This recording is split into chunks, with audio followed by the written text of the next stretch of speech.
Alkisah Mukmin.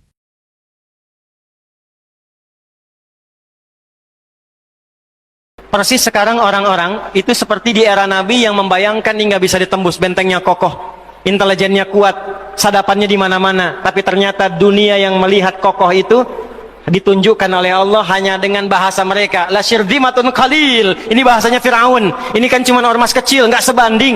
Ormas kecil yang nggak sebanding ini ternyata telah bisa mengintersep semua bagian-bagian itu. Dia bisa tembus bentengnya, dia masuk ke dalamnya. Liyasu'u wujuhakum. Tujuannya bukan untuk menunjukkan mereka mampu, bukan, untuk menggugah dunia kalian kemana saja. Yang kalian anggap itu hebat, itu mampu, itu dahsyat, ternyata bisa ditembus, dipermalukan di wajah dunia. Satu, janji Allah tiba. Baik, cepat saja. Malam ini kita akan fokus pada pembahasan untuk mengkaji akar konflik ataupun juga akar musibah yang marak terjadi di bumi Palestina. Jadi bukan hanya Gaza pada khususnya saat ini, tapi Palestina pada umumnya. Sumber referensi kajian kita malam hari ini, insya Allah telah kami riset bahkan dari bertahun-tahun yang lalu. Sumber utamanya dari Al-Quranul Karim, kemudian dari hadis-hadis Nabi Muhammad SAW. Lalu kita juga mengkomparasikan dan menjadikan Quran sebagai verifikator standar kebenarannya pada berita-berita yang didapatkan baik dari Perjanjian Lama, Perjanjian Baru. Sebagian menduga saya hanya menghafal Quran, tapi mungkin juga alhamdulillah saya pun menghafal itu Alkitab, menghafal Bible, baik Perjanjian Lama ataupun Perjanjian Baru. Nanti kita akan tuangkan termasuk beberapa karya-karya ilmiah yang memberikan penjelasan spesifik sampai kita bisa memahami apa yang terjadi saat ini. Hadirin sekalian, kita langsung cepat saja karena waktu kita terbatas. Untuk memahami akar konflik yang terjadi di Palestina, kita harus pertama mengurutkan dulu genealogi atau silsilah. Saya ulangi, genealogi atau silsilah yang tersambung pada generasi-generasi awal, khususnya setidaknya dimulai dari generasi Nabi Ibrahim alaihissalam. Karena nanti segala diskusi bahkan sampai ke perdebatan yang terjadi bahkan dengan Nabi SAW bersama kalangan orang-orang Yahudi yang hadir khususnya di Al-Madinah Al-Munawwarah, itu seringkali mengklaim dan membawa-bawa Nabi Ibrahim alaihissalam. Karena itu yang pertama, saya akan urutkan dari nasabnya dulu. Nabi Ibrahim, saya naikkan ke atas sampai dengan ketemu wilayah Palestina. Dulu disebutnya dengan apa? Kemudian ini akan menjawab klaim kekinian yang memberikan kesan kepada kita bahwa bumi suci Palestina itu milik golongan tertentu atau komunitas tertentu. Seperti apa jalannya dan gambarannya, ini yang coba kita akan turunkan nasabnya dulu. Akan lebih jelas bila nasab ini tidak sekedar diucapkan, tapi saya akan coba tuliskan, sehingga dengan penulisan ini teman-teman bisa lebih memahami jalurnya. Kemana jalurnya, atas dan ke bawahnya, seperti apa gambarannya, dan dengan itu mudah kita insya Allah untuk mencertanya. Sepakat kita insya Allah? Baik. Sebelumnya saya ingin pastikan suara saya terdengar jelas insya Allah. Khair. Karena kami akan menulis di papan tulis yang ada di belakang ini, dan tidak mengapa saya lebih banyak akan berdiri, jadi saya mohon izin nanti akan menggeser sebagian dari kursi yang saya duduki supaya lebih mudah menjelaskan untuk apa yang akan kami tulis insya Allah. Sebelumnya terima kasih kepada kolega kita tentara, TNI dan Polri yang telah memberikan kenyamanan dan kedamaian dalam ta'lim malam hari ini. Semoga jadi inspirasi bagi setiap tempat kajian kita malam hari ini insya Allah. Bismillahirrahmanirrahim. Saya mohon izin untuk berdiri dan memberikan ulasan yang tadi dimaksudkan.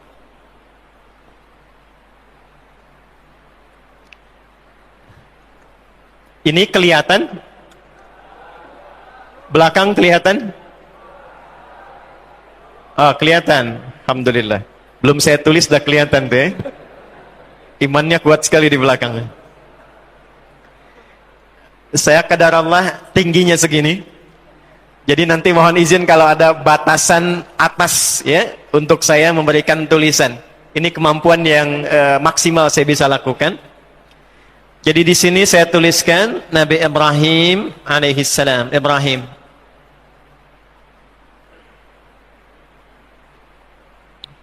Kita temukan kemudian dalam bahasa Arab kurang lebih seperti ini, Ibrahim. Ibrahim disebut juga dengan Abraham atau Abram.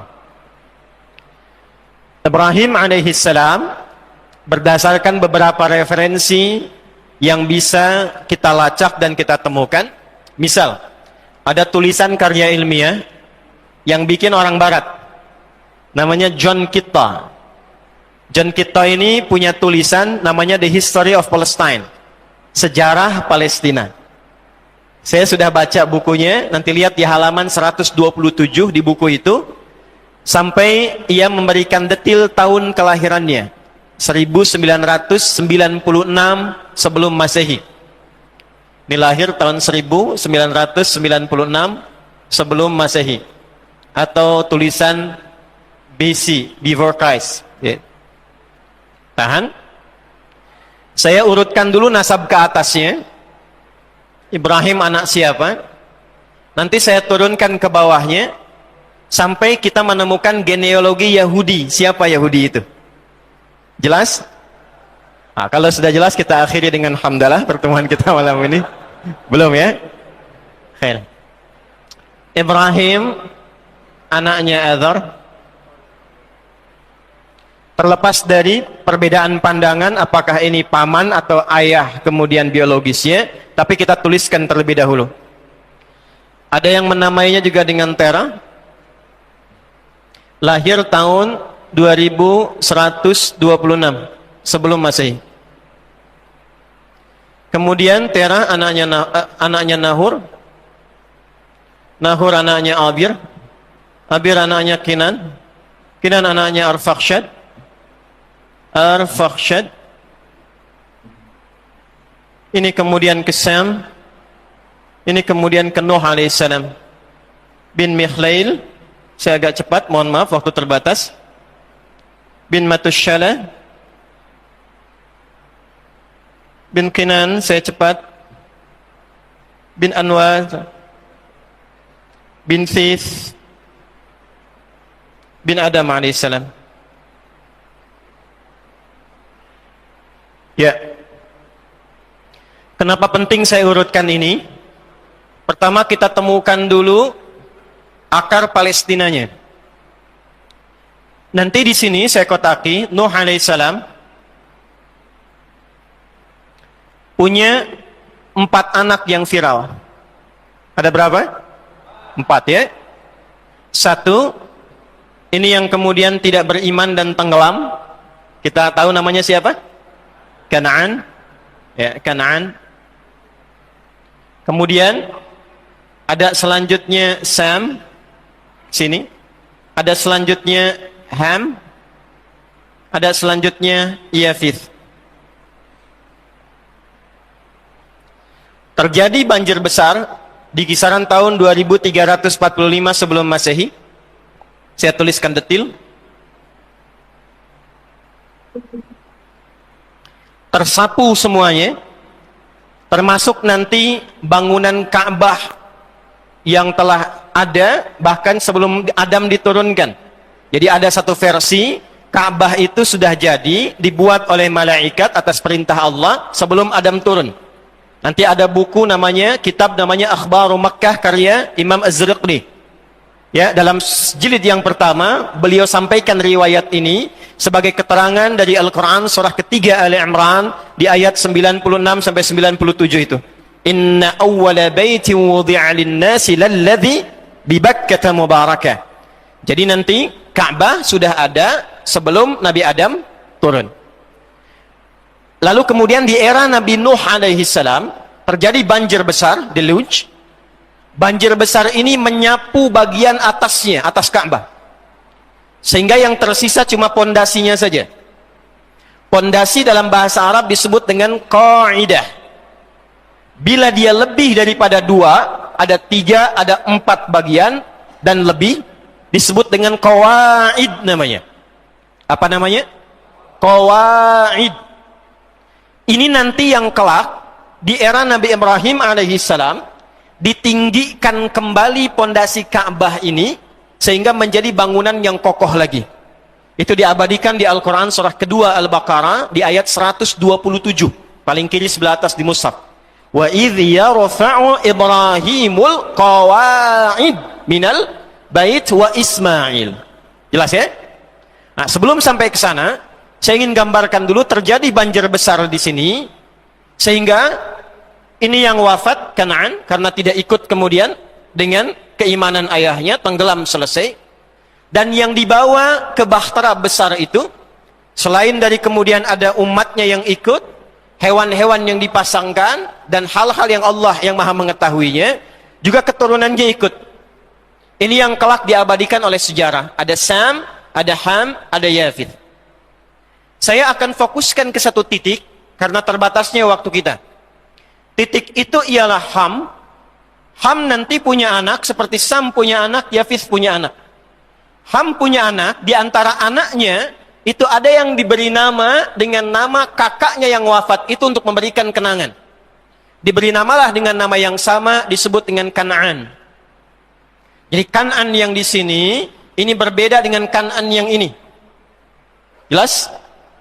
Yang di sini yang dimaksudkan Kan'an anaknya Ham. Anaknya siapa? Nuh alaihi salam.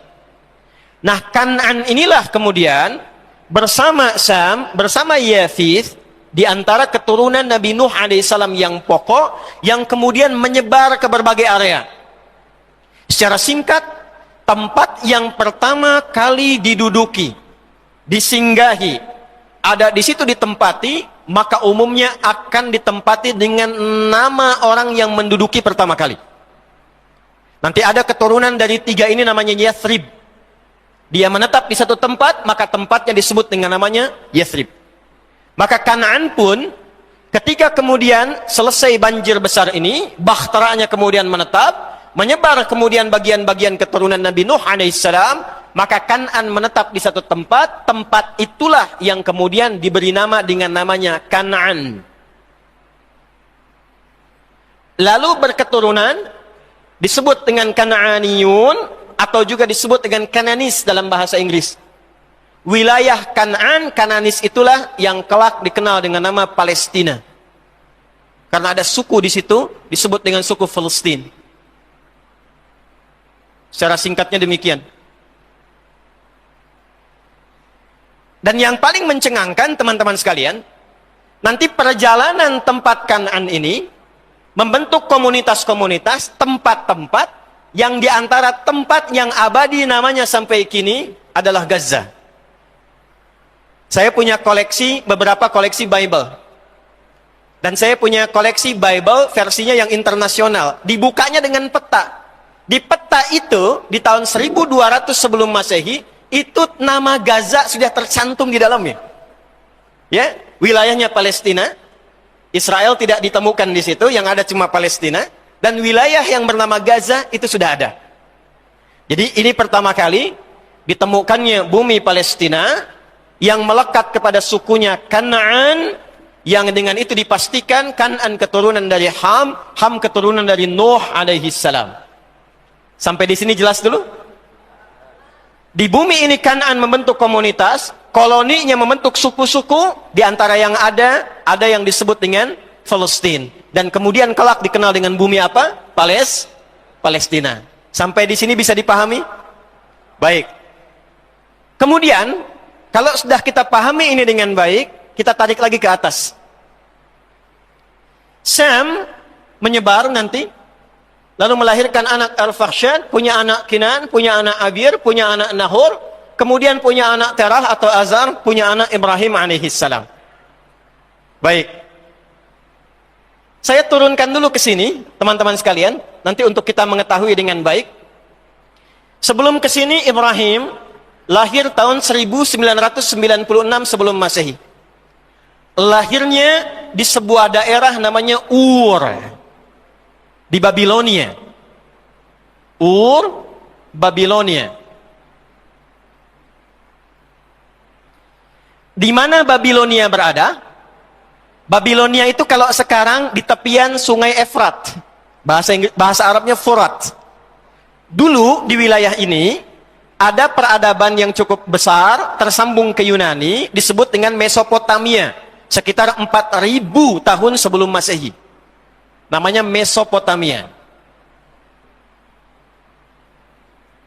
4.000 tahun sebelum Masehi. Ini ada di tepian antara Efrat dan Tigris, ya, Dajlah dan Furat, yang kemudian mengalami penurunan-penurunan sampai pecahannya di tahun kurang lebih 2000 sebelum Masehi. Itulah yang kemudian pecahannya melahirkan Babilonia. Di tahun inilah sekitar 2000 Masehi, ya, nanti yang menemukan dan menguasai wilayah itu 2024 sebelum Masehi. Persiapan untuk mendirikan ini, rajanya disebut dengan Namrud namanya. Yang kelak akan diabadikan kisah Namrud yang terkait dengan Ibrahim itu pertama kali disebutkan di Quran surah kedua Al-Baqarah di ayat 258. Paling kanan sebelah atas di mushaf. Tahun 2000 sebelum Masehi berdiri Babilonia. Kalau sebelum Masehi itu kan hitungannya mundur ya. 2000, 1199 terus ke bawah. 4 tahun setelah ini kemudian berdiri, 1996 lahirlah Ibrahim alaihissalam. Jadi lahirnya di mana? Ur. Wilayahnya apa? Babilonia. Sekarang masuk bagian Irak kekinian. Di tahun 1921 sebelum Masehi. 1921 sebelum Masehi, maka menyeberanglah Ibrahim alaihissalam. Itulah sebabnya kenapa disebut dengan Ibrahim atau Abram. Ya, dalam bahasa lokal disebut dengan Ibrahim, Abram, sang penyeberang yang suka berkelana. Berangkat satu tempat ke tempat lain, kadang untuk meriset dan menemukan kebenaran dan keagungan Allah Subhanahu wa taala. Nanti itu diabadikan di Quran surah Al-An'am sampai ayat ke-76 dan ke-77. Sampai menemukan kesimpulan, inni wajjahtu wajhiya lilladzi fataras samawati wal ardh hanifan musliman wa ma ana minal, dan seterusnya ayat. Kembalikan. Maka tempat pertama yang beliau kemudian seberangi dan singgahi, berangkatlah kemudian ke daerah Kan'an ini yang telah dikenal dengan nama bumi Palestina. Jelas? Saya ulangi. Berangkatlah kemudian ke bumi Kan'an ini, daerah Kan'an ini yang dikenal dengan nama bumi apa? Palestina. Itu terjadi tahun 1921 sebelum Masehi. Saya mau tanya pada teman-teman sekalian. Ibrahim lahir tahun 1996 sebelum Masehi. Saya tanya, Ka'bah yang di Mekah itu sudah ada belum? Sudah. Posisinya utuh atau tinggal pondasi? Tinggal pondasi. Jelas ya? Posisinya tinggal pondasi, tidak utuh. Karena nanti belum ada perintah untuk meninggikan. Maka saat beliau kemudian beralih ke sini, ya, karena menemukan ketidakpuasan di wilayah sini dan telah menaklukkan Namrud, dialognya terjadi di Quran surah kedua Al-Baqarah ayat 258. Alam tara ilal ladzi hajja Ibrahim fi rabbi, dan seterusnya ayat. Maka setelah diusir, tinggal dari lepas dari situ, maka menyeberang kemudian secara singkatnya sampailah ke sini. Sampailah ke sini. Dalam kondisi telah menemukan Allah dan mesti beribadah, mesti sholat. Ingat, sholat ibadah yang dilakukan oleh semua nabi untuk menunjukkan kebertuhanannya kepada Allah Subhanahu wa taala. Jadi bukan hanya Nabi Muhammad SAW yang sholat, tidak. Semua Nabi sholat. Karena sifat pertama seorang yang yakin dengan ketuhanan Allah, itu dibuktikannya mesti lewat sholat. Ya, ini ada di Quran surah ke-20 Taha di ayat ke-14. Innani anallahu la ilaha illa ana fa'budni wa aqimis salata li dzikri. Aku tegaskan kata Allah, ya, innani dari kata inna dan mutakallim i. Inna harfu nasbin wa taukidin tansibul isma wa tarfa'ul khabara mabniyun 'ala al-fathi la mahalla lahu min al-i'rabi. Paham? Tidak. Huruf taukid untuk menegaskan sebuah hukum, informasi yang harus ditanamkan pada hati, jangan sampai goyah. Nasab. Nasaba rajulu asahu fil ardi. Seseorang menancapkan tongkatnya di bumi, artinya tegak, tidak goyah. Kata Allah, tegakkan, tegaskan dalam hatimu, tancapkan, jangan goyah. Aku Allah, kata Allah. Tidak ada Tuhan yang layak dipertuhankan kecuali aku. Fa'budni, jika anda telah menemukan Allah, ingin menuhankan Allah, buktikan keberimanan itu, sikap menuhankan Allah itu dengan menyembah Allah. Apa buktinya anda beriman? Apa buktinya Tuhan kita Allah? Mesti ada bukti, buktinya ibadah. Kita tanya bagaimana cara ibadahnya ya Allah? Maka dijawab, wa aqimis shalah, tunaikan salat. Karena itu semua nabi yang pernah bertugas di bumi itu salat. Nabi Isa salat, Quran surah 19 Maryam ayat 31 sampai 33. Nabi Zakaria salat, bahkan meminta kepada Allah sampai dikaruniai Yahya, itu dalam salatnya. Quran surah ketiga Ali Imran ayat 38 sampai 39. Nabi Ismail alaihissalam salat, Quran surah ke-19 Maryam ayat ke-55. Wa kana ya'muru ahlahu bis salah. Jadi kalau kita urutkan dari Nabi Muhammad sallallahu alaihi wasallam sampai Nabi Adam alaihissalam semua salat. Kiblatnya kemana? Karena yang tadi Ka'bahnya itu dalam kondisi atasnya sudah hancur kena banjir, tinggal pondasi, maka ditetapkanlah kemudian kiblat yang kedua. Ya, areanya di mana? Di bumi Palestina ini, di bumi yang disucikan, Al-Ardul Muqaddasah, itulah letaknya yang ada sekarang di area Masjid Al-Aqsa. Di sini ada tempat yang disucikan, daerah yang diberkahi, disinilah kemudian letak kiblat yang kedua. Setelah Ka'bah. Saya ulangi, kiblat yang kedua setelah Ka'bah. Yang ini nanti akan dikoneksikan oleh semua nabi dari jalurnya Ibrahim alaihissalam sampai disambungkan ke kiblat yang pertama kali, yaitu Al-Ka'bah Al-Musyarrafah. Jadi nanti kiblatnya ada berapa? Dua. Satu apa? Ka'bah. Yang kedua apa? Al-Masjid Al-Aqsa. Adanya di mana Masjid Al-Aqsa? Di Palestina. Nah, nanti kenapa dikembalikan lagi ke Ka'bah? Kita akan lihat setelah masuk ke ujungnya. Mungkin mendekati subuh kayaknya. Ya. Jadi teman-teman sekalian, kalau kita memahami bumi Palestina dari awalnya, ini sudah wilayah yang disucikan. Makanya jelas di pembuka Quran surah ke-17 Al-Isra, di ayat yang pertama, sudah kalimatnya jelas. Subhanalladzi asra bi'abdihi lailam minal Masjidil Haram ilal Masjidil Aqsa alladzi barakna haula. Ini bumi yang berkah, diberkahi. Bumi suci, bumi berkah. Bahkan nanti di Quran surah ke-5 Al-Maidah dari ayat ke-21 sampai ayat ke-24, khususnya saat Nabi Musa alaihissalam meminta umatnya untuk masuk ke daerah ini, maka kalimatnya jelas dikatakan, ya qaumi dukhulul ardal muqaddasah. Dah. Ini tidak ada perdebatan di dalamnya. Satu. Pertanyaan saya, Yahudi sudah muncul belum? Israel ada nggak? Nggak ada. Ya. Jadi dengan bukti sejarah ini, dan ini yang menulisnya itu bukan orang Islam. John Kitto itu bukan orang Islam.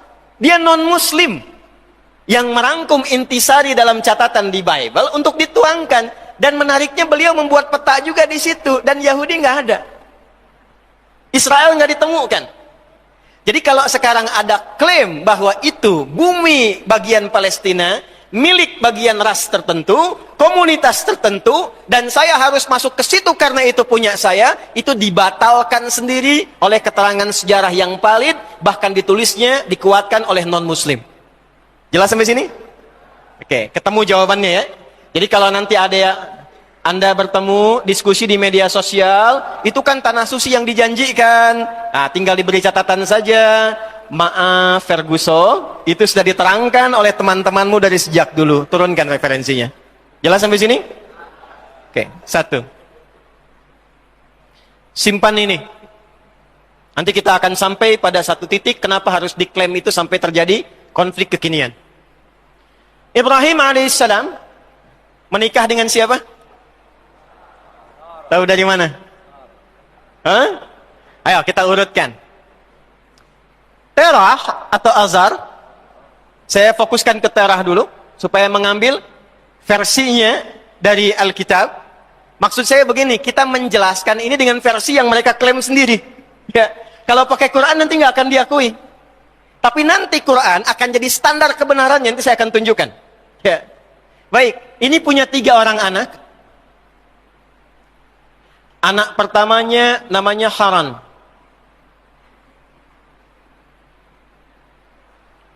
Anak keduanya diberi nama dengan nama ayahnya, Nahor. Anak ketiganya Ibrahim. Jadi Terah punya 3 orang anak, Haran, Nahor, dan siapa? Ibrahim. Haran punya 2 orang putri dan 1 orang putra. Putranya yang laki-laki itu 1 orang, namanya Lut. Lut alaihi salam. Siapa namanya? Nah, Lut ini anaknya Haran. Jadi karena Haran punya adik itu Nahor dan Ibrahim, ini yang bungsunya, maka hubungan Lut dengan ke Ibrahim ini paman, ini keponakannya. Ya. Nanti saat kaumnya Lut itu akan dihukum karena mereka menantang azab, Ibrahim menyampaikan kepada Allah, "Inna fiha Lut." Di mana ditemukan? Quran surah ke-29 ayat berapa? Ayat 32. Detil kejadiannya ditemukan di mana? Quran surah ke-51 Az-Zariyat ayat berapa? Kita bisa lihat nanti dari ayat ke-30 sampai seterusnya. Sampai ke-49. Sampai ke kisah Firaun. Sudah. Ini anak laki-lakinya Haran. Anak perempuannya ada 2. 1 Mislah, yang kedua Sarah. Yang kedua Sarah. Jelas? Di masa dulu belum ada ketentuan yang ditetapkan seperti di era Nabi Muhammad SAW yang berlaku sampai dengan kini. Nanti tertuang di Quran surah ke-4 An-Nisa di ayat ke-23. Hurrimat alaikum ummahatukum sampai ujungnya illa ma qad salaf. Ya. Jadi di era Nabi Muhammad SAW tidak boleh menikahi ibu, jelas, kan? Anak perempuan jelas. Wa banatul akhi wa banatil ukhti. Anak perempuannya adik kita, kakak kita. Tapi kalau dulu yang anak perempuannya kakak dan adik itu tidak berlaku. Masih boleh karena generasi manusianya masih terbatas. Ya, masih ingat anaknya Adam alaihissalam kalau lahir kan kembar itu kan? Karena belum ada manusia lain, ditikahkannya secara silang. Nah, di era ini pun kemudian anaknya Haran yang perempuan yang Sarah dinikahkan dengan Ibrahim alaihissalam. Adapun Mislah dinikahkan dengan Nahor. Maka disinilah ketemu Ibrahim dengan siapa?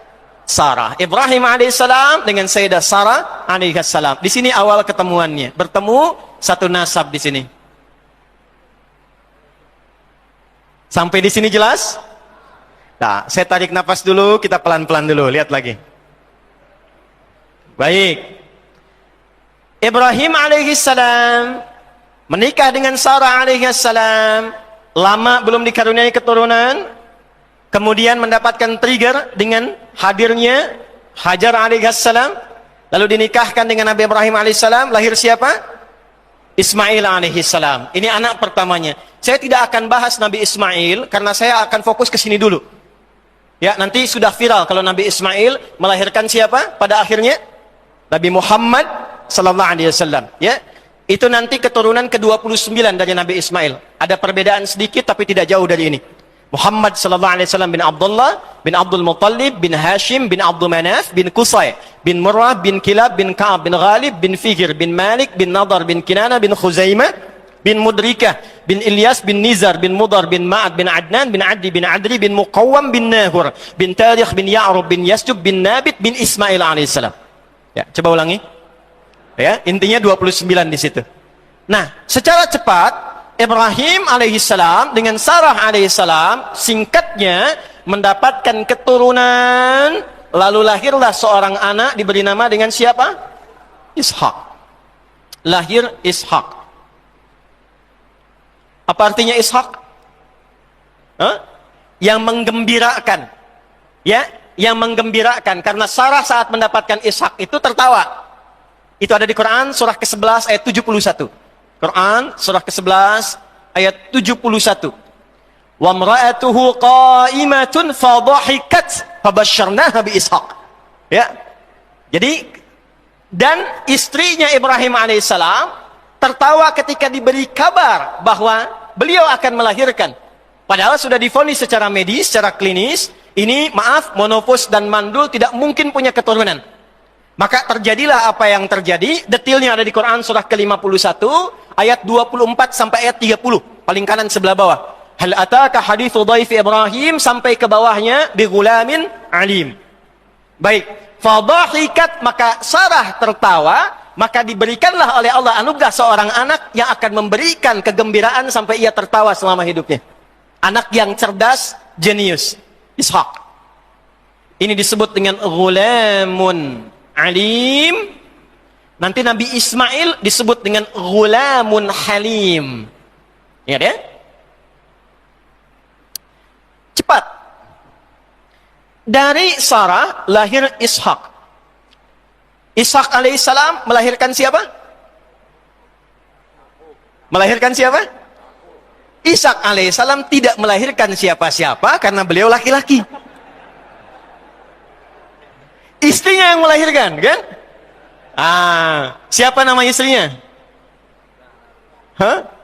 Bu Ishak, ya, gampang aja.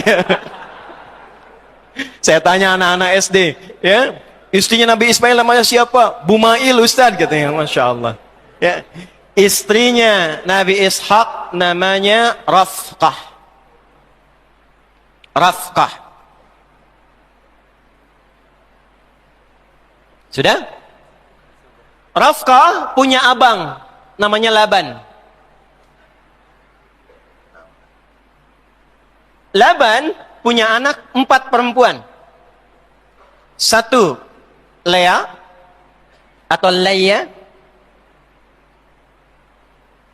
2 Rahil atau Rahilah. Nah, ada versi yang ketiga dan keempat ini bukan anak perempuan aslinya, tapi asisten untuk membantu 2 yang di atasnya. Yang ketiga ini Zulfa. Yang keempatnya Bilha atau Balha. Kita temukan Lea, Laya, Rahil, Zulfa, Bilha. Anak siapa ini? Anaknya Laban. Siapa Laban? Abangnya Rafqah. Siapa Rafqah? Istrinya Ishak. Nah, kelak kemudian Ishak alaihi salam dan Rafqah kemudian dipersatukan menikah, melahirkan anak. Anak yang viralnya ada 2 nanti. Yang paling viral di antara 2 ini salah satunya. Yang pertama, anak pertamanya Aisyu. Ini yang kelak nanti akan ke Eropa mengembara. Anak keduanya ini tokoh sentral kita, yaitu Ya'qub alaihissalam. Ya'qub.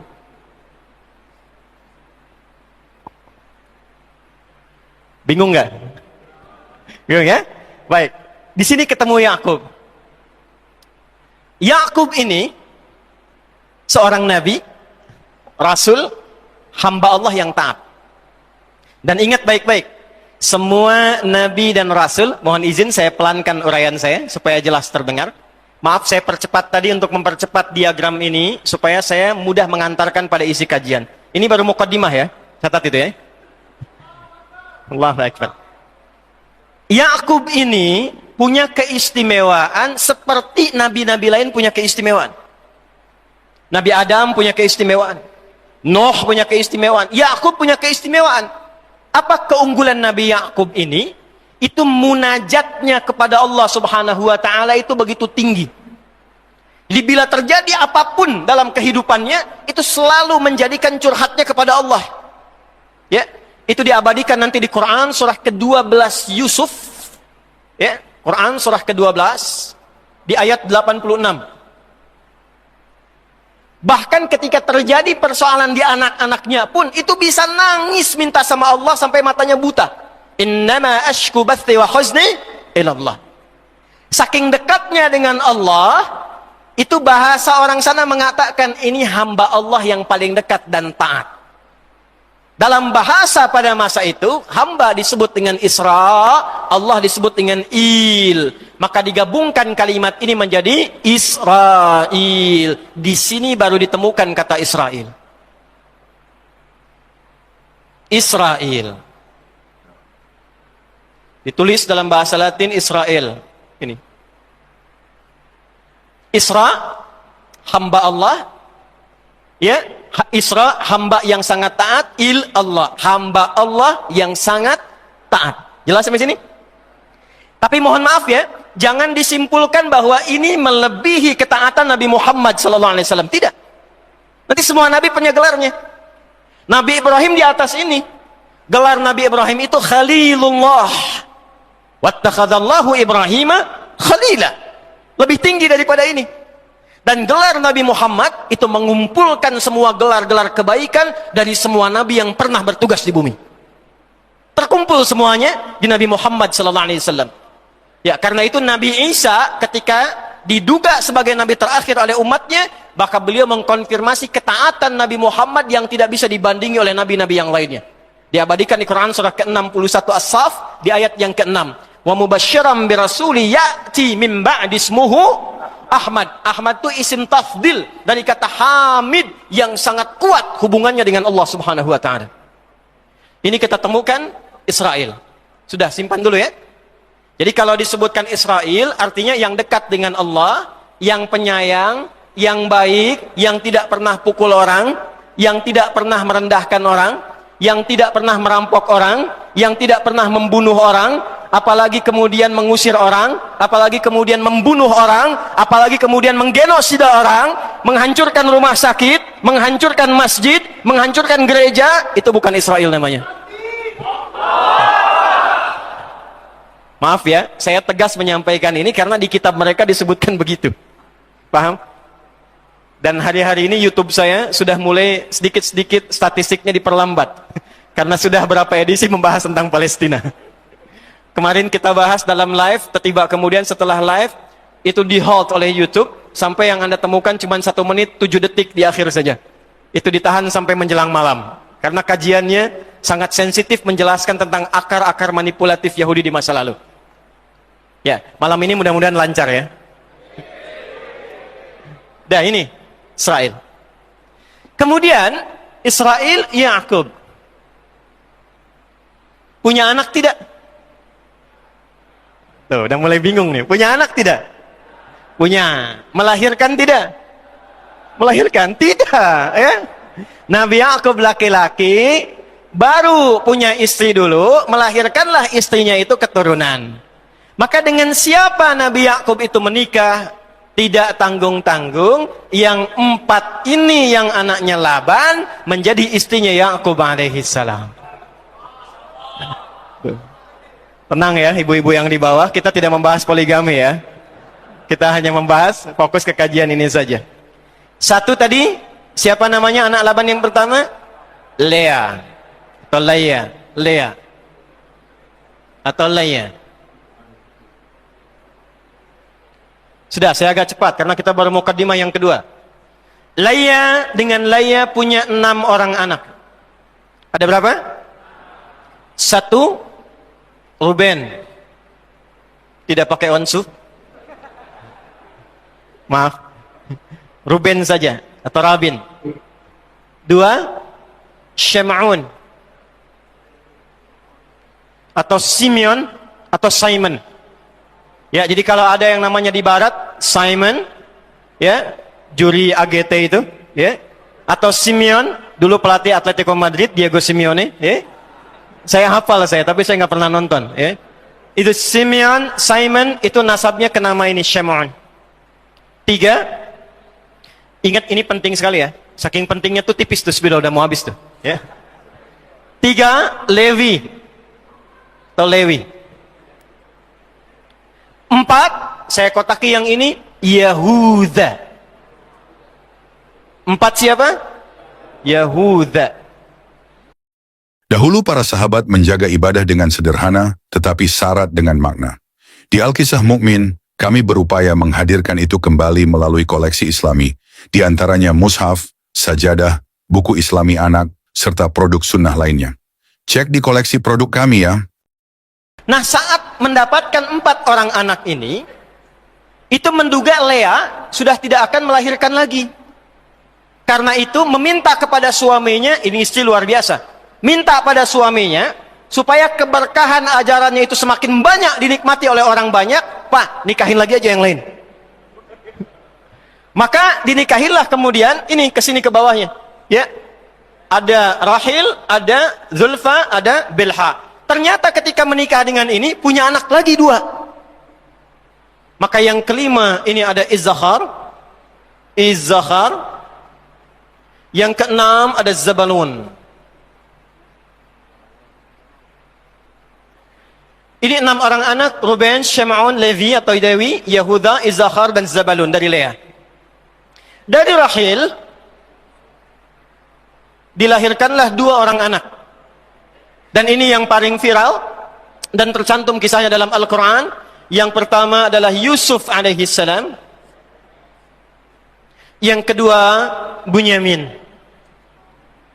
Kalau ada yang namanya Bunyamin atau Benyamin, dia atau Bang Ben, Beni, itu, ini kesini nasabnya.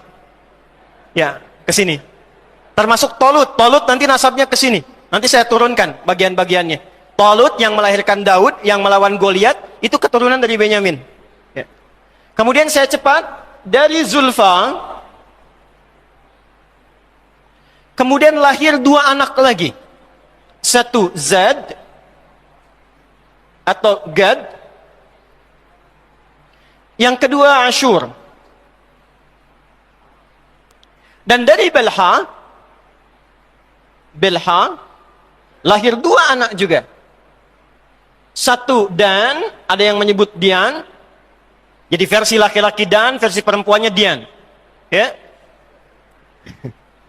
Yang keduanya Nefiti. Yuk kita hitung. Dari Lea berapa? Ya, dari Rahil berapa? Dari Zulfa berapa? Dari Bilha berapa? 6 tambah 2 berapa? 8. 8 tambah 2 berapa? 10. 10 tambah 2 berapa? Inilah 12 anaknya yang disebut anak-anak keturunan Yakub alaihissalam. Anak keturunan yang secara genealogis tersambung ke atas, itu disebut Bani namanya. Apa namanya? Saya, Anda, kita. Ini kalau digali anak keturunan siapa, akan nyambung semua ke keturunan Nabi. Jadi antum begini-begini itu keturunan Nabi itu. Nabi Adam. Nabi siapa? Maka kita semua disebut dalam Al-Quran dengan Bani Adam. 7 kali disebutkan dalam Al-Quran karena akan beraktivitas 7 hari dalam sepekan. Ya Bani Adama, ya Bani Adama. Contoh Quran surah ke-7 ayat 31. Ya Bani Adama khudhu zinatakum inda kulli masjid. Karena ini anak keturunannya ke Yakub, anak langsung asbab nyambung ke atasnya, dari ibu itu asbab nyambung ke atasnya. Lalu mereka kemudian secara genealogi nyambung ke atas, ke Yakub, gelarnya Israel, maka disebut dengan Bani. Jelas sampai sini? Dah, ditemukan kalimat ini. Dah, pelan-pelan. Yahudi sudah ada belum? Belum ya? Panjang kita nih ya. Yuk kita bahas satu-satu teman-teman sekalian. Fokus. Ini saya baru urutkan nama. Nanti saya urutkan kisah supaya Anda, saya, kita mengetahui dengan betul ini karakter orang-orang ini bagaimana. Dan karakter itu nanti akan diperjelas dalam Al-Quran, tapi yang paling mengagetkan bagaimana dalam kitab-kitab saduran dan komentar yang dituliskan dalam Bible, khususnya di Perjanjian Lama. Bible itu dalam bahasa Inggris yang kita baca sekarang, dari Latin namanya, tahu nggak asalnya? Biblikos, yang artinya komentar. Salinan, jadi bukan kitab aslinya, tapi salinan, komentar atas apa yang didapatkan. Yuk kita lihat siapa Ruben dan bagaimana karakternya di dalam Bible. Ada yang hafal Bible di sini? Buka perjanjian lama. Ya, kitab Kejadian pasal 35 dari ayat 21 sampai dengan ayat 22. Kejadian, Genesis. Pasal 35 ayat 21 sampai 22.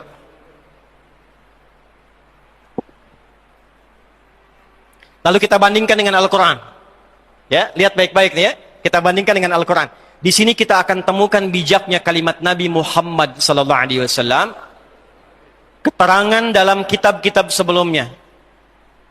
Yang dicantumkan dalam komentar-komentar. Kata Nabi, jangan benarkan seluruhnya, jangan tolak seluruhnya. Jika berkesesuaian dengan isi Al-Quran, maka itu unsur kebenarannya. Jika tidak sesuai dengan isi Al-Quran, maka itu tambahan-tambahan yang kita tepikan dalam iman kita sebagai muslim. Ingat, kita tidak diminta untuk mencela, tidak diajarkan untuk merendahkan, tapi hanya diajarkan dan dituntut untuk mencari kebenaran. Dan dengan cara yang benar. Jelas? Dituntun mencari kebenaran dengan cara yang apa? Benar. Maka turunlah Quran. Perhatikan baik-baik surah kelima di ayat ke-48 itu. Al-Ma'idah. Quran surah 5 ayat ke-48. Wa anzalna ilaikal kitaba bil haqq musaddiqan lima baina yadayhi minal kitab wa muhaiminan alaihi. Ya Muhammad sallallahu alaihi wasallam, demi keagunganku kata Allah, telah aku turunkan Al-Quran kepadamu dengan hak, mutlak kebenarannya.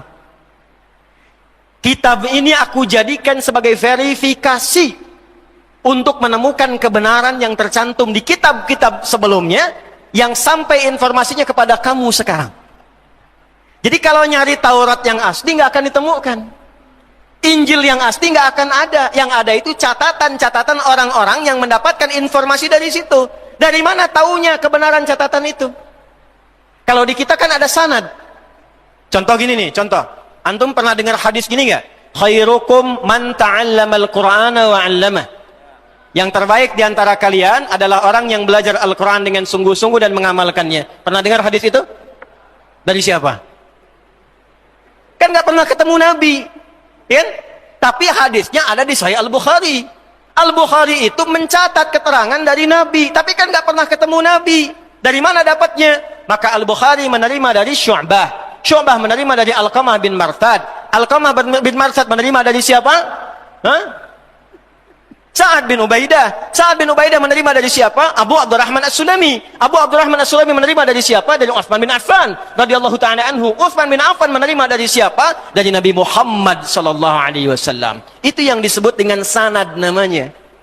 Jadi di kita itu walaupun cuma catatan, informasinya tersambung sampai ke sumber pokoknya. Dan dahsyatnya ayatnya masih ada yang aslinya. Di ayatnya ada, tidak pernah berubah. Diteruskan. Hubungan jalur yang menyambungkan kita ke sumber aslinya, itu disebut sanad namanya. Imam Muslim bikin kitab Sahih Muslim, 43 topik, 9 jilid karya Imam An-Nawawi syarahnya. Di jilid pertama diberikan keterangan komentar di mukaddimah, Babul Isnad Minaddin. Ciri khas orang Islam itu semua informasinya tersambung dan punya sanad. Nah di sini nggak ditemukan. Makanya kalau ingin menjadikan timbangan, cuma Al-Quran yang bisa dijadikan timbangan. Karena ini yang paling valid, yang bisa ditelusuri. Kitab aslinya masih ada, tidak pernah berubah. Dari zaman Abu Jahal sampai sekarang masih sama. Alif Lam Mim, alam sampai sekarang. Nggak ada yang berubah. Makanya kata Allah, ini jadi timbangan. Tapi kalau ada yang menolak begini, kan tidak mungkin non-muslim mengakui Quran. Kaidahnya kan begitu. Maka dibalik oleh Allah. Kalau tidak percaya, silahkan riset. Temukan kekurangan dalam Al-Quran, cari kelemahannya, buktikan kalau itu adalah seperti yang Anda tuduhkan karya manusia, cari semua kelemahannya, maka Anda tidak akan temukan. Bahasa singkatnya, kalau Anda menuduh Quran ini rekayasa manusia dan sebagai catatan saja, maka buat yang semisal Al-Quran satu surah saja. Kalau manusia yang dulu bisa bikin, yang sekarang pun tentu bisa akan buat. Jelas sampai sini? Oke, standarnya jadi apa? Al-Quran. Sekarang lihat Kejadian pasal 35 ayat 21 sampai 22. saya bulati yang ayat 22 saja. Sehingga ketika sampai di negeri ini bahasanya saya tuh kalau agak kasar saya nggak bisa ngungkapkan karena nggak punya kosakatanya. Ya, tapi dengan terpaksa saya sampaikan. Maka Ruben kemudian bergaul dengan gundiknya Yakub, yaitu Bilha. Anda bisa bayangkan karakter Ruben digambarkan dalam Bible di Perjanjian Lama ya. Pasal Kejadian, ya, di Kejadian, bab Kejadian, pasal 35, di ayat 22-nya adalah seorang figur yang pernah berzina dengan ibu sambungnya. Bilha. Ini Ruben. Bandingkan dengan surat Yusuf. Surah keberapa? 12. Ada berapa ayat di dalamnya? Antum nih gimana? Bagaimana mau bangkit kalau nggak ngaji Quran itu? Ada 111 ayat. Lihat di ayat 10. Perhatikan kalimatnya. Ketika ayat 9-nya mengatakan semua rapat, 9 orang rapat. 9 orang tuh, ini semua 6. Ya. Kemudian ditambah ke bawah semua ini. Plus 10 dengan Rubennya. Jadi 10 orang rapat. 9 mengatakan uqtulu Yusuf ayat 9-nya. Perhatikan, detilnya bahasa Quran. Yang merekomendasikan bunuh Yusuf 9 orang. Letaknya di ayat ke-9. Uqtulu Yusuf. Bunuh Yusuf. Supaya dia dijauhkan dari ayah kita. Supaya kasih sayangnya fokus ke kita. Tapi ayat 10-nya. Qala qailum minhum. Seorang di antara mereka berkata, la taqtulu Yusuf. Jangan bunuh Yusuf. Ya. Alquhu fi ghayabatil jubbi yaltaqithu ba'dus siyarah. Cukup lemparkan ke tempat gelap. Kan motifnya itu cuma menjauhkan Yusuf dari bapak. Nggak usah dibunuh, dosanya kegedean. Cukup jauhkan, lemparkan aja ke tempat gelap ke dalam sumur supaya diambil oleh kafilah yang lewat. Yang penting kan jauh dari kita. Itulah Ruben. Jadi di surah Yusuf, Ruben diposisikan sebagai kakak yang mencoba menyelamatkan Yusuf dari konspirasi 9 saudaranya dengan mengusulkan gak usah dibunuh, turunkan saja, lemparkan ke tempat gelap. Saya tanya pada Anda, kalau ada 2 narasi mengatakan, satu mengatakan ini ada anak berzina dengan ibunya, yang kedua mengatakan ada kakak menyelamatkan adiknya, Anda pilih yang pertama atau yang kedua? Itulah sebabnya Quran memuliakan keluarga ini dan menyifati mereka memang punya konflik dalam kehidupan mereka, memang punya niat-niat yang kurang baik, tapi tidak melampaui batas-batas itu, yang kelak akan ditaubatkan oleh ayahnya, Yakub. Jadi karakteristik Ruben digambarkan dalam kitab mereka sendiri sebagai pribadi yang pernah berzina dengan ibu sambungnya, yaitu Bilha. Jelas sampai sini? Oke. Syam'un, Levi. Ini maaf ya, saya coret dulu Ruben, karena dari peristiwa ini Yakub tidak menjadikan kepemimpinan suku yang 12 kepada Ruben. Versi pertama diberikan ke Yusuf, versi kedua diberikan pada Yahuda. Syam'un, Levi. Ini pun digambarkan, dilukiskan dalam kitab mereka sendiri punya persoalan. Perhatikan karakternya, perhatikan. Maksud saya nanti kalau Anda temukan yang sekarang gak jauh dari sini. Ya. Ini digambarkan pernah membantai orang. Saudarinya Dian itu pernah akan diganggu oleh satu kelompok dari suku Khidim, ya, sampai akan diperkosa, mohon maaf, akan digauli. Maka dicarilah orang-orang ini, disampaikan oleh Syam'un dan Levi ini bahwa ada syariat dari kakek moyang kita yang berupa syariat sunat. Nah, jadi sunat itu sudah ada di kitab mereka. Ada syariat sunat, ya. Maka dimintakan ada perintah untuk sunat. Maka disunatlah mereka semua. Kan belum ada yang seperti sekarang ya. Begitu disunat langsung bisa berenang gitu kan. Ya, dulu pakai kapak kan, sakitnya masih terasa. Begitu masih merasakan sakit dalam sunatnya, maka dibantailah semua orang mereka itu, suku Khidim itu sampai meninggal semua. Itu disebutkan dalam kitab mereka. Ya, saya tidak sebutkan dulu ya referensinya supaya agak cepat saya tunjukkan itu saja. Jadi ini punya masalah, ini punya masalah. Sebagai hukuman nanti dicoret dari peluang mendapatkan pimpinan di suku, tapi khusus untuk Levi diminta menjadi pelayan dalam hal bab imamat. Makanya nanti bab keimaman turunnya pada generasi Levi. yang menurunkan Musa alaihissalam. Musa tuh keturunan dari Levi. Yahuda. Saya agak berat membahas ini. Karena ini yang paling kontroversial. Yahuda ini disifati sebagai bagian yang terkuat. Tapi di kitab mereka sendiri disebutkan orang yang paling urahkan. Jadi dari Yahuda ini nanti turun Daud alaihissalam, Sulaiman alaihissalam, termasuk Isa alaihissalam. Tapi menariknya, justru dalam Bible disebutkan, Matius ayat yang pertama sampai 11. Perbandingan Lukas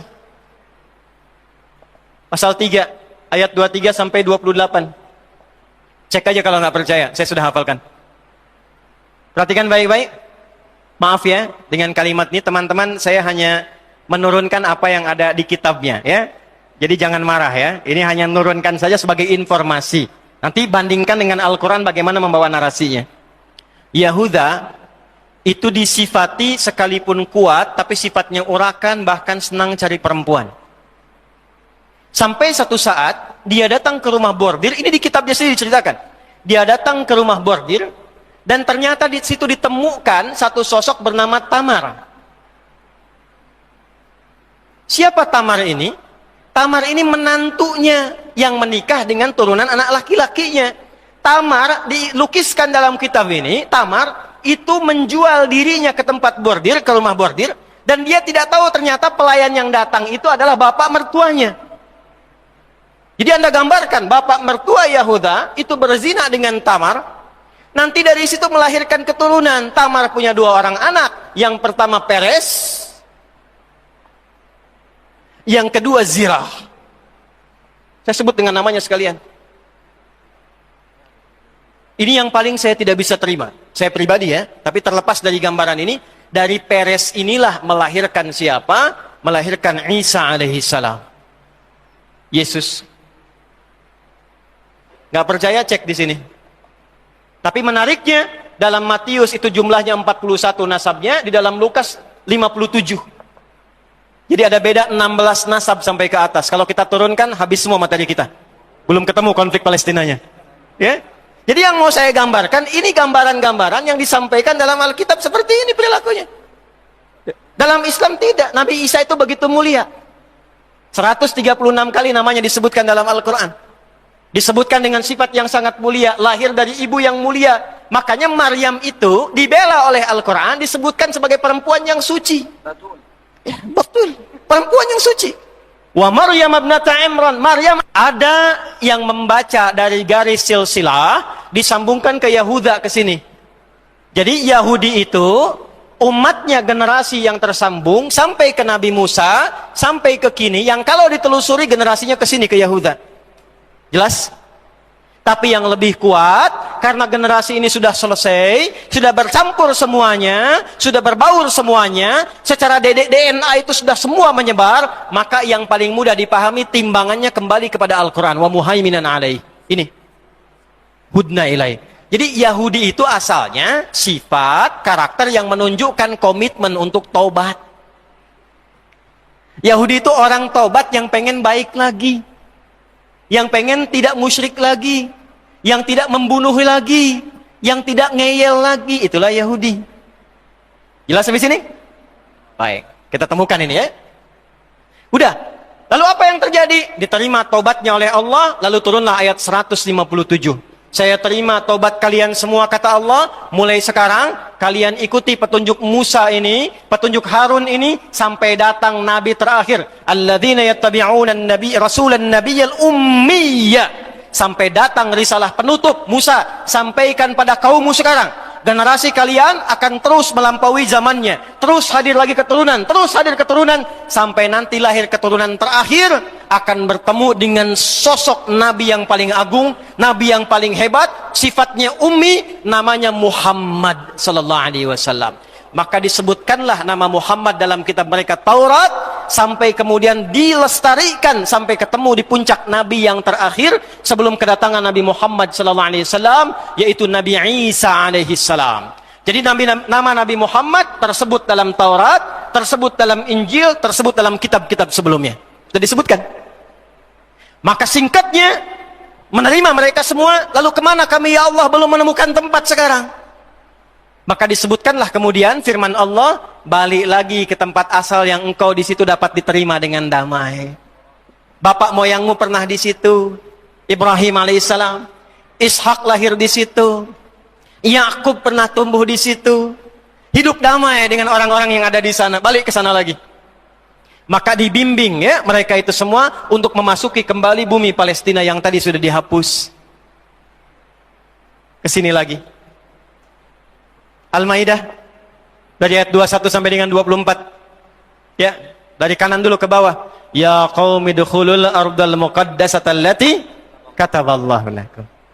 Wahai kaumku, kata Musa, ayo Allah sudah tetapkan nih tempat yang paling aman buat kita semua, dijamin damai dengan penduduk aslinya. Jadi ke situ itu bukan untuk menguasai, bukan untuk mengklaim itu negeri kami, bukan. Perintah Allahnya datang ke situ supaya bergaul dengan penduduk negerinya yang memang mereka kakek moyangnya dulu pernah tinggal di situ, akrab dengan penduduknya. Kalau ke situ ngikuti sistemnya, ikut damai hidupnya, tenang di dalamnya, jangan bikin ulah lagi. Bukan diminta untuk mengklaim ini tanah engkau, bukan. Nggak ada begitu. Ya, jadi hoax kalau ada klaim demikian. Jelas ya? Ya, kalau disebutkan, ya maaf, dalam kitab-kitab yang disucikan, saya tidak sebutkan namanya, Anda sudah tahu. Misalnya ada persepsi demikian, maka itu hoax yang paling populer di muka bumi saat ini. Ya, saya berani mengatakan demikian, karena di kitabnya juga tercantum seperti itu. Jelas sampai sini? Ya. Balik ke sini, belum selesai, sabar ya. Yuk berangkat. Apa komen mereka?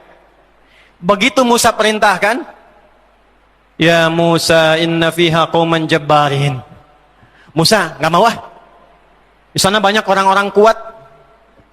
Wah, kuat mereka itu, hebat-hebat. Ya, qauman jabbarin, yang kuat, yang kokoh, yang hebat-hebat. Ada sebagian tafsir menyebutkan itulah suku Palestina. Palestina.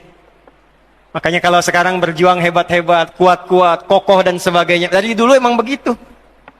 Musa nggak mau ah. Di sana sudah ada golongan kuat, hebat-hebat, keras mereka itu, kami nggak mau masuk. Yang paling dahsyatnya, lihat komennya di ayat 24-nya.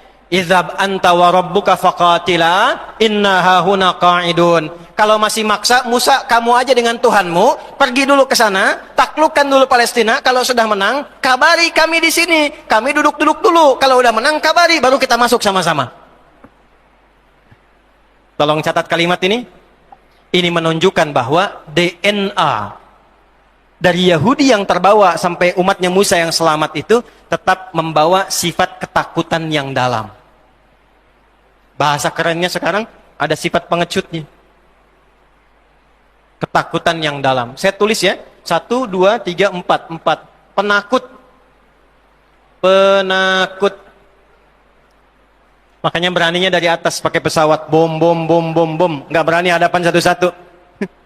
Karena penakut. Dari dulu begitu. Ya, dari dulu. Dah, saya percepat, saya mau masuk ke ujungnya. Karena ada peristiwa seperti itu, sudah dihukum. Arba'ina sanatan yatihuna fil ard. Musa, ini kaummu bengalnya luar biasa, udah diselamatkan, udah diampuni tobat, masih ngeyel juga. Saya hukum 40 tahun berkelana. Catat ini baik-baik. 5. Generasi mereka punya siklus 40 tahunan. Tolong catat ini ya. Punya siklus 40 tahunan. Siklus 40. Tolong catat ini. Orang-orang yang baca Qur'annya dengan detil, dengan teliti, dia akan mendapatkan sesuatu yang hebat dari sini. Sudah 5 saja. Yang kelima, yang terakhir, siklus 40 tahunan. Maka setelah itu Nabi Musa wafat di daerah dekat area situ, belum sampai ke situ. Setelah 40 tahun, itu Musanya wafat, Harunnya wafat, sebagian generasi tadi wafat, ada sebagian yang beranak pinak sampai melahirkan kemudian ada satu generasi dibimbing oleh satu orang yang sangat saleh, yang dia pernah menjadi asisten Nabi Musa saat bertemu Khadir. Ya, Khadir alaihi salam. Jadi kalau baca dengan benar bukan Khidir tapi Khadir. Ya, Khadir. Di surat Al-Kahf masih ingat ada 4 kisah viral Kisah pemuda, satu. Kisah dua orang sahabat, yang satu kaya, yang satu sederhana dan saleh. Yang ketiga Musa dengan Khadir, yang keempat Zulkarnain. Nah, bukankah Anda masih ingat yang menemani Nabi Musa untuk menemukan Khadir itu siapa? Yusha bin Nun.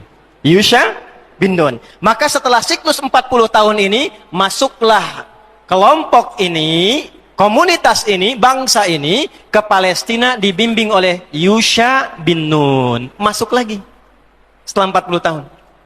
Ada di sini. Nunggu siapa? Nunggu berjalan terus sampai munculnya seorang sosok Muhammad sallallahu alaihi wasallam. Singkatnya, tahun masuk ke 1 Masehi, lahirlah Isa alaihi salam. Isa bin Maryam. Isa meneruskan risalah Musa. Jadi kalau diurut tadi Nabi Isa, keturunannya kan masih ke generasi ini. Ke Yahuda ke atas. Maka Nabi Isa pun sesungguhnya mendakwahi keturunan yang berasal dari sini tadi. Dari Musa ke Yusha bin Nun, beranak pinak lagi. Sampai periodenya Isa alaihissalam. Bayangkan, dari Musa aja kan 1400-an. Kan? Artinya apa? 1000 tahun setelah peristiwa itu, generasi Isa muncul. Ini masih beranak pinak.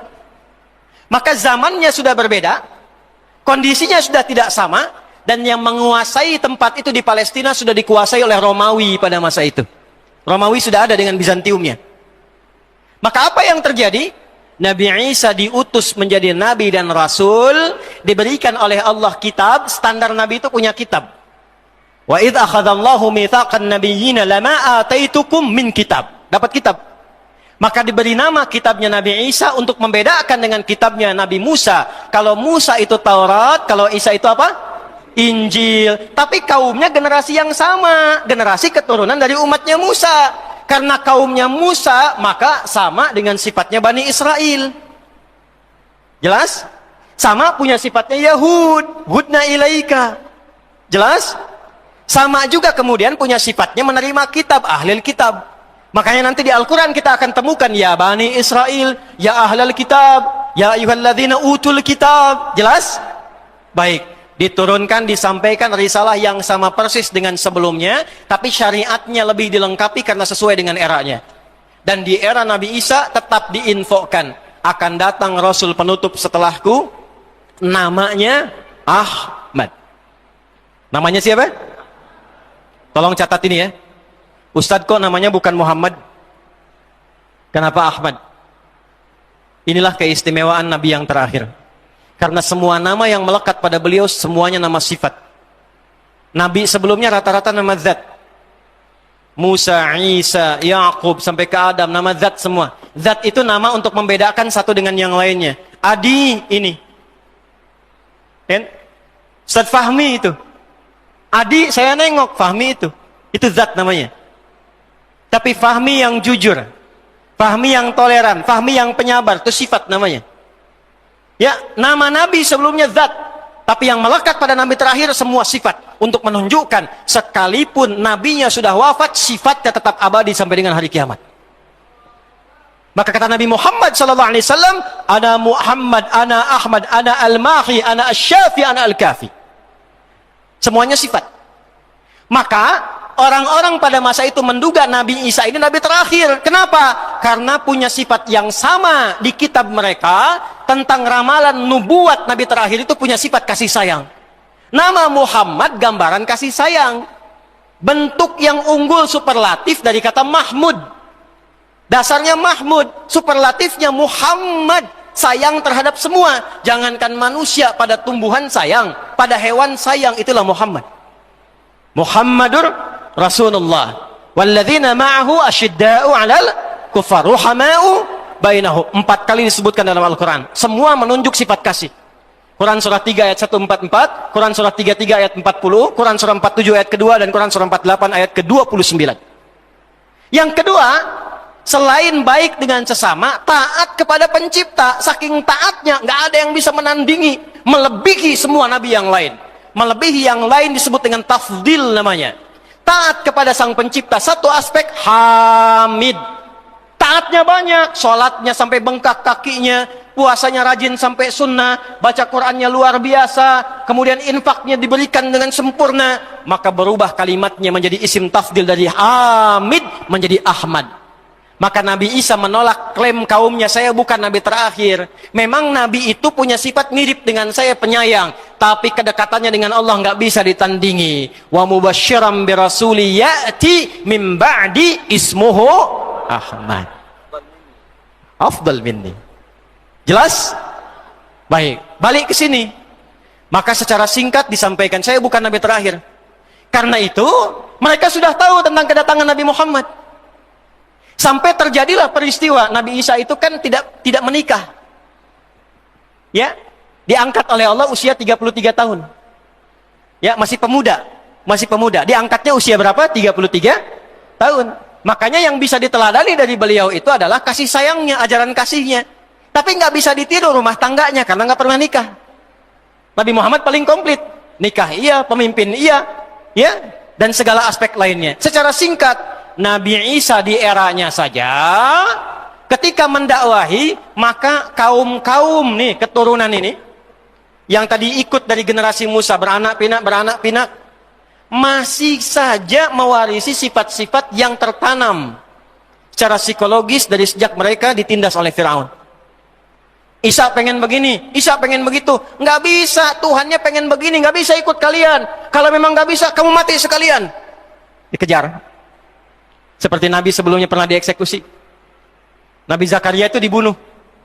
Nabi Yahya itu dibunuh. Dan Nabi Isa pun dikejar untuk disalib dan dibunuh. Diselamatkan oleh Allah. Inni mutawaffika wa rafi'uka ilaih, di Ali Imran. Nabi Isanya diangkat, diserupakan di antara mereka, lalu kemudian itulah yang disalib. Secara singkat, orang-orang ini kemudian berkehidupan di situ, di bawah kekuasaan Romawi, berkembang, muncul ide kemudian. Bagaimana kalau kita berontak saja kepada penguasa ini? Maka dipakailah kemudian ide-ide kecil Firaun, bikin gerakan. Kuasai dulu dagangnya, bikin gerakan.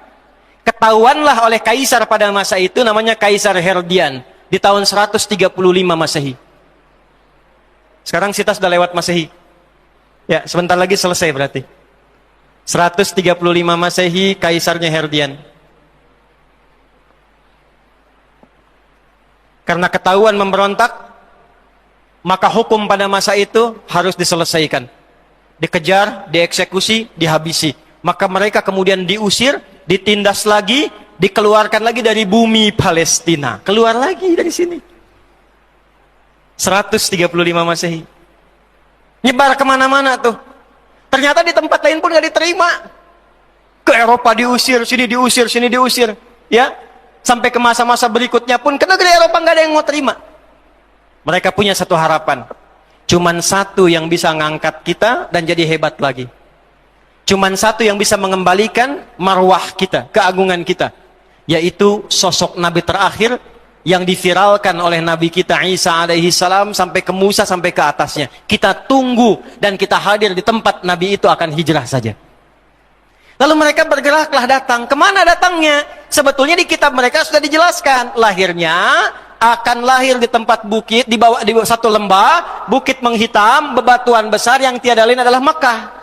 Cuman di kitab mereka disebutkan Nabi ini akan dipersekusi, Nabi ini akan ditindas, akan diusir dari tempatnya. Dari mana tahu itu dikonfirmasinya? Dari keterangan Warakah, saudaranya Sayyidah Khadijah binti Khuwailid. Jadi beliau itu, Warakah itu datang ke Mekah untuk menunggu Nabi terakhir lahir. Pekerjaannya nyalin Injil, nyalin. Di situ disebutkan Nabi terakhir ini punya ciri-ciri yang sangat jelas sekali. Sampai orang-orang pada masa itu lebih kenal ciri Nabi Muhammad dibandingkan dengan anak mereka sendiri. Kenal dengan Nabi dibandingkan anak mereka sendiri, tahu persis cirinya, saking viralnya. Maka apa yang terjadi? Nih saya garis bawahi, karena sifat mereka yang penakut yang keempat. Gak mau ke Mekah. Kalau nunggu Nabi di Mekah berarti nanti berpotensi ditindas lagi, diusir lagi. Mendingan kita nunggu di Yathrib aja, karena hijrahnya akan ke Yathrib. Kan di situ nggak ditindas lagi. Maka berangkatlah mereka ke utara Yathrib. Di utara itu daerah yang subur. Tuh adatnya Yahudi begitu. datang ke Yathrib. Ngambil utara. Yang utara itu yang suburnya. Ya, yang selatan yang tandusnya. Yang selatan itu yang sekarang area Masjid Nabawi dan sekitarannya. Nanti saya cerita. Tapi mereka datangnya ke utara, ke sini. Bayangkan, nggak mau berjuang bersama Nabi, nggak mau bantu Nabi, pengen nunggu Nabi aja nanti kalau sudah kuat datang ke Yathrib. Yang akan membangun kota, mimpin umat. Persis sama dengan kelakuannya seperti era Nabi Musa. Musa, Anda aja yang pergi dengan Tuhan Anda ke sana, kalau menang kabari kami ikut. Persis sama. Maka saking mereka ingin nyamannya dan tidak ingin terganggu lagi, ngambil daerah yang utara yang subur. Di selatan ini nanti akan diisi oleh orang-orang yang datang dari Yaman. Ada dua suku besar nanti, Aus dan Khazraj. Mereka berdagang, sukses, bagus, kaya, dan Yahudi ngambil yang utara. Saking traumanya dengan perjalanan sejarah masa lalu, maka mereka mulai menetapkan pada masa itu, supaya nggak diganggu lagi, supaya tidak diserang lagi, kita bikin strategi seperti Firaun punya benteng. Maka bikinlah mereka benteng di wilayah itu. 3 suku besar, kemudian berhijrah ke wilayah Yathrib, yang kelak dikenal dengan Al-Madinah Al-Munawwarah. Jadi Yahudi bukan suku asli di Madinah, bukan. Mereka pendatang. Maka ada 3 yang viral, Bani Qaynuqa, Bani Qaynuqa, Bani Nadir. Qaynuqa, Bani Nadir, plus 12 suku yang lain. Teman-teman, itu saat datang, baru menetap beberapa waktu, sudah membuat sayap militer. Setiap 3 suku yang besar itu sudah punya 700 pasukan militer. Belajar dari mana? Firaun. Ini yang saya tuliskan. Mereka bikin benteng seperti Firaun bikin benteng di istananya. Sampai sekarang puing-puingnya masih ada. Terutama bentengnya Ka'ab bin Ashraf. Nanti yang ikut umrah saya tunjukkan sebelah mana lokasinya insya Allah. Nanti di surat Al-Hasyr akan ditemukan rahasianya. Wa dhannu annahum mani'atuhum husunuhum minallahi. Husun itu benteng. Bikin benteng yang kokoh. Berlapis-lapis. Lapis pertama ada perimeter lagi, perimeter lagi, perimeter lagi, tokohnya di tengah-tengah. Bikin kekuatan militer. Kalau kita ingin kuat di sini, kuasai militer. Bikin sayap militer, setiap suku punya 700 pasukan. Kedua, gerakan ekonomi. Bikin pasar. Gimana supaya kuat? Lihat Firaun. Harus ada oligarkinya. Ini yang harus dikuasai. Maka apa yang terjadi? Bikin seperti korunnya. Maka apa yang dilakukan? Seperti Firaun memecah belah rakyatnya, pecah belah Aus dan Khazraj. Yang tadinya akur, yang tadinya baik, dipecah sampai mereka berkelahi puluhan tahun gak pernah damai dan menjadi pertengkaran yang sangat luar biasa dahsyatnya. Kalau wafat di Aus, mesti meninggal di Khazraj. Selesai. Maka pada saat itu Yathrib dikuasai oleh Yahudi. Perputaran pasar ekonominya plus kekuatan militernya. Dan punya spionase, agen-agen intelijen yang cukup kuat mereka pada masa itu sehingga disegani. Di situasi itulah kemudian mereka menunggu datangnya Nabi Muhammad sallallahu alaihi wasallam. Belum selesai, Mas. Mau duduk silakan. Mereka menunggu Nabi Muhammad sallallahu alaihi wasallam. Jadi datang ke Madinah itu, datang ke Yathrib itu untuk nunggu Nabi Muhammad. Tunggu Nabi Muhammad. Yang menarik apa? Begitu mereka klaim dan diabadikan di dalam Al-Quran. Dari mulai kitabnya. Dari kitabnya Al-Quran, dari nabinya Muhammad sudah tahu itu. Di kitabnya ada di Al-Quran ayat ke-89. وَلَمَّا جَاءَهُمْ كِتَابٌ مِّنْ عِنْدِ اللَّهِ مُصَدِّقًا لِمَا وَكَانُوا مِنْ قَبْلُ يَسْتَفْتِحُونَ عَلَى الَّذِينَ كَفَرُوا فَلَمَّا جَاءَهُمْ مَا عَرَفُوا كَفَرُوا بِهِ. Mereka udah nungguin Qurannya. Nabinya Al-Baqarah ayat 101. Walamma ja'ahum rasulun min indillah. Tuh. Mereka dah nunggu rasulnya, tahu akan ada Quran, sudah tahu. Ketika nabinya datang ke Yathrib, ke Madinah, nabi datang ke situ, ternyata mereka mendapat realita, nabi yang mereka tunggu itu bukan dari keturunan yang mereka harapkan. Mereka berharapnya ingin membangkitkan kembali keunggulan mereka, ras mereka, turunan mereka, silsilah mereka. Pengennya dari jalurnya siapa? Jalurnya Bani Israel. Jalurnya ke atas, Yakub, Ishak, Ibrahim. Ternyata yang dipilih oleh Allah jalurnya Ismail alaihi salam. Maka apa komen mereka? Diabadikan komentar ini oleh Imam Ibnu Jarir At-Tabari dalam kitabnya Jami'ul Bayan an Ta'wili Ayatil Quran, dikenal dengan tafsir Al-Imam At-Tabari. 16 jilid. Jilid pertama halaman 113 paling kiri sebelah atas. Maka komennya apa? Ya Muhammadun, innaka nabiyyun mab'utsun. Benar, memang engkau nabi yang diutus. Tapi Anda diutusnya bukan untuk kami. Walakin lastalana, walakinnaka bu'itsta li ghairina. Tapi sayangnya Anda bukan diutus untuk kami, Anda diutus untuk kaum selain kami.